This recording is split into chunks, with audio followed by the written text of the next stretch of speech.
You are now watching Zach Lesage, the best place to learn about competitive Pokemon TCG. Let's get it!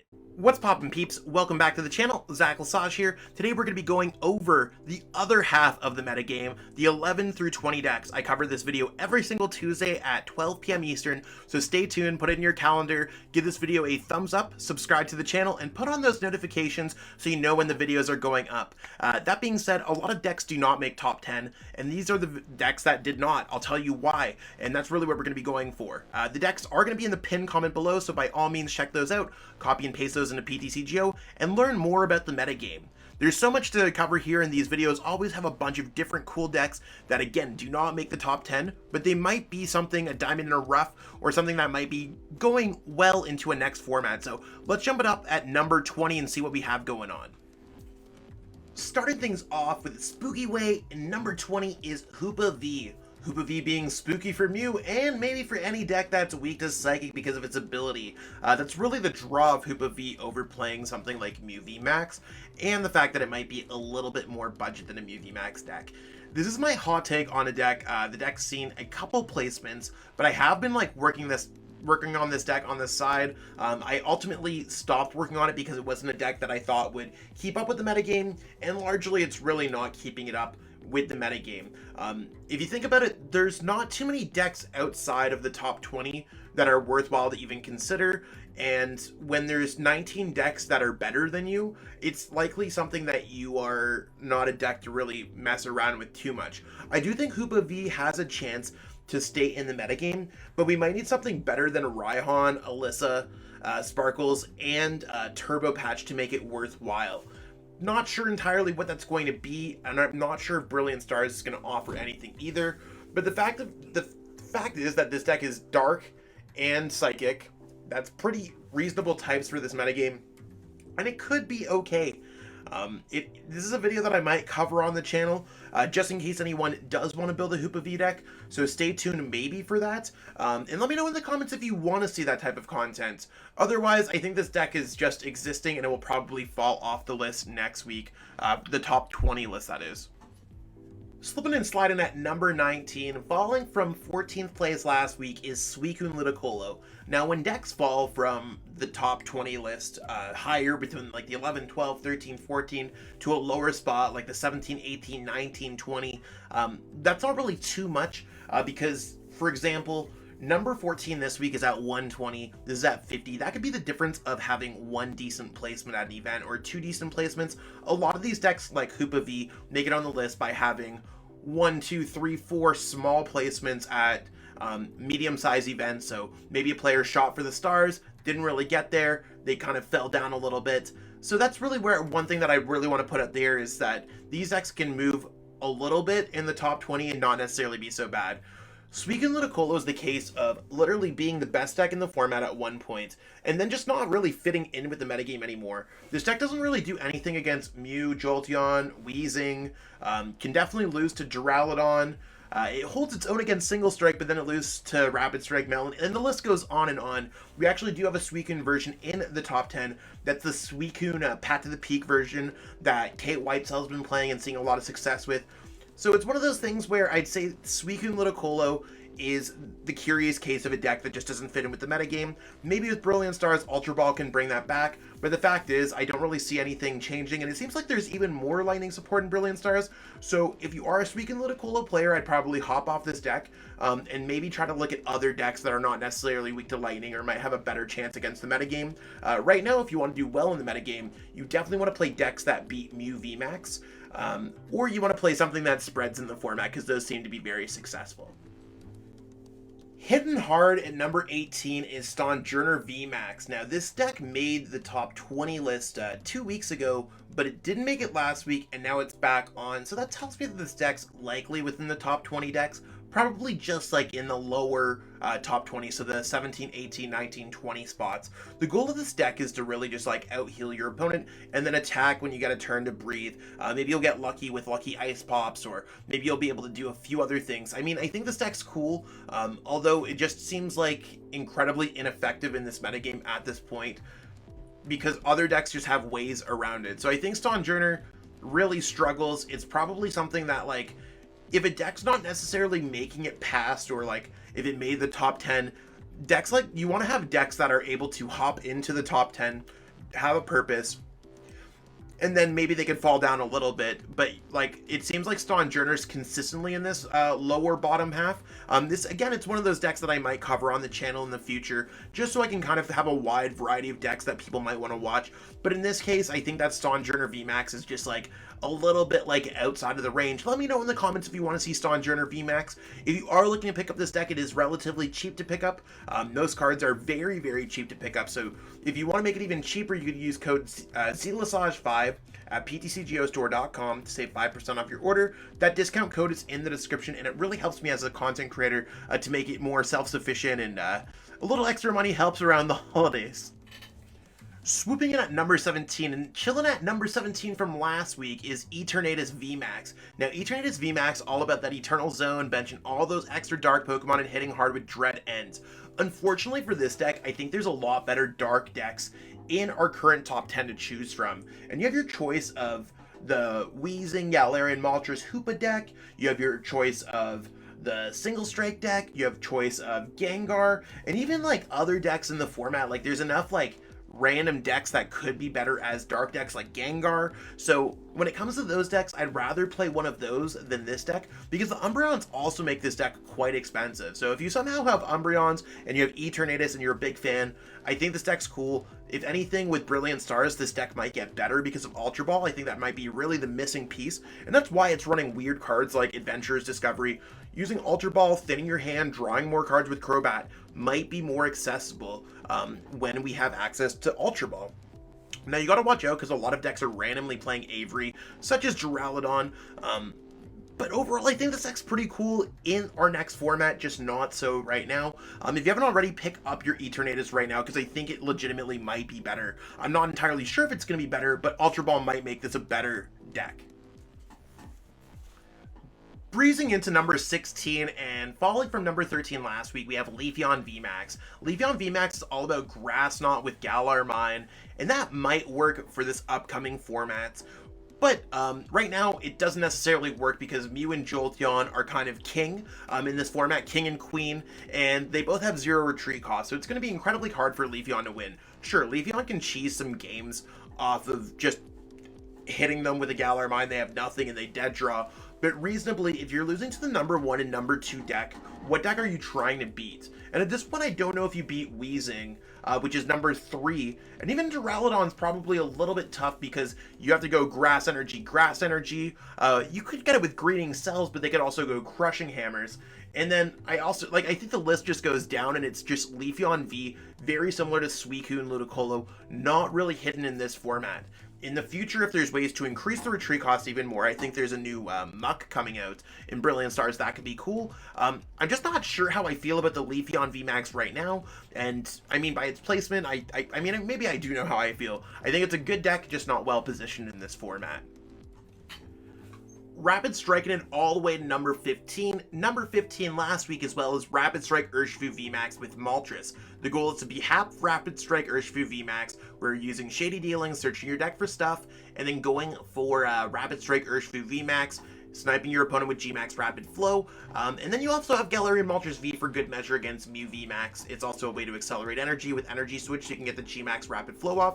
Unfortunately, this deck has fallen quite a lot. It used to be a top 5 or so deck, and it's fallen all the way to number 15. It's just because Rapid Strike Urshifu with Melanie has proven itself to be the better variant. So overall, I would definitely look into that one a little bit more.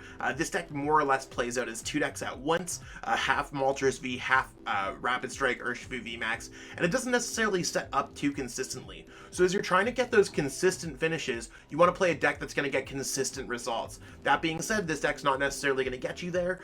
It is cool, it can get results, it is part of a successful deck, but again, the fact that it's so half fighting, half dark, does make it a little bit much of a struggle. Comparatively to Single Strike, which does share the same Single Strike badge between Single Strike Urshifu and Umbreon, that's a much better way to play fighting in dark deck right now. Rapid striking it up again at number 14. This one did not make the list last week. Chilling at 120 CP is straight up Rapid Strike Urshifu VMAX. Now, this is a deck that seems to be only played by Calvin Tathenlong and Andre Chiasson in Limitless events, and they're really the only two players who are pushing this straight up version of Rapid Strike Urshifu up into our list.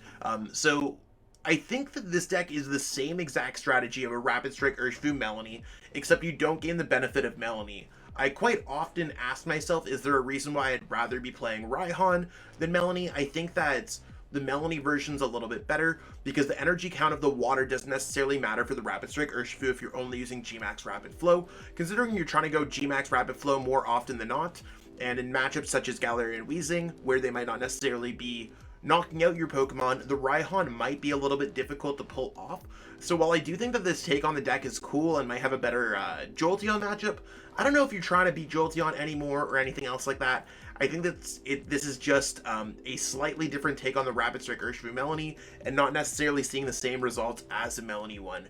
However, Andre and Calvin have both been doing very well in events, so this might be a deck to watch out for. I wouldn't be surprised if we saw this variant spike up to the top 10, but they also both seem to be playing very different decks at different tournaments, so maybe they've also stopped playing this deck. Calvin and Andre, if you're watching this video, I know you're both locals to me. Let me know in the comments what your thoughts on this deck are, why you don't play Melanie or anything else like that. Love to hear it.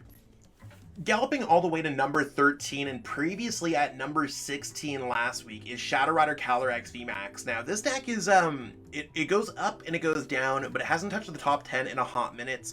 I'm not sure if this deck is very well positioned right now. To me, it seems like it's probably a worse Mew, because a lot of decks are really countering Mew with Darkness type Pokemon, and I know from experience that this deck loses to Weezing, this deck can lose to Jolteon, this deck can lose to Mew, this deck beats Duraludon, something that Mew struggles with. So in some ways it's slightly different, but just the fact that it shares the same Darkness type weakness as Mew does really put it down a lot. Now in other formats, if Mew's not as prevalent or if Mew's getting countered for other reasons, this deck might decide to pop up a little bit more, and this deck might grow from Ultra Ball being able to kind of dig deeper in the deck, grabbing out your evolution Pokemon, stuff like that. Now, still trying to figure out what's the best way to work with this. Maybe in Brilliant Stars we add a Whimsicott VMAX to the deck and that's really hot. Not entirely sure. We still got to figure that out as we progress through this metagame. Right now, I think Shadow Rider's okay. I think it's appropriately placed within the upper half of the top 20 decks, so the 11, 12, 13, 14, 15, but I could also see it slipping as well if players just decide to play different decks, which is the case for a lot of these decks in the lower half. Bringing it down to number 12 and not really making the list last week is Sableye V with Galarian Moltres, Hoopa, all this kind of stuff. Now, I do want to point this out that I did have a deck previously listed as Galarian Moltres, but it didn't have all the Sableye V and anything else like that, so I figured let's start it off from scratch. This is different than the Galarian Weezing that made top 3 in the top 10 list, because this deck does not play Galarian Weezing, and I think that's a suitable enough or major enough change that it's a different archetype. And I try to carefully balance that throughout things, because I don't want decks to be the same, because there's kind of like, if Mew doesn't play Oricorio, that's one tech, but not playing a full like 3-2 line of something is a big deal. So that's really the way that I've split up these archetypes. I know that Limitless chooses them between Hoopa Moltres, Sableye Inteleon, Galarian Weezing. It's very confusing, so I'm just splitting it. Does it play Weezing? Does it not play Weezing? This is the not playing Weezing version. Now this deck is emerging. We did see Azul crush it at the late night number 11 event, and I see a lot of players favoring this version. There's a lot of cool things to go over, so I'm probably going to cover this video on my channel really soon. If you are looking to pick up any of the cards from this deck, you can pick up a lot of them, like from PTCGO store, such as the Galarian Moltres comes from a Build and Battle deck as a promo, the Urshifu you can get as a promo, the Inteleons you can get from some stuff, so there's a lot of ways that you can directly get the cards, but if you want to pick up some codes to trade for on PTCGO, you can go to PTCGOstore.com, plug in code Lesage5, support me as a content creator, and save 5% off your order. But keep your eyes out for this one. This is a deck that I could see shooting into the top 10 going next week, or even taking a lot of footing from the Galarian Weezing version.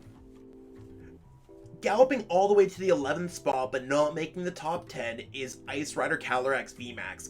Now, this deck with 220 CP definitely would have made the top 10 last week, but Gengar snubbed it at 270.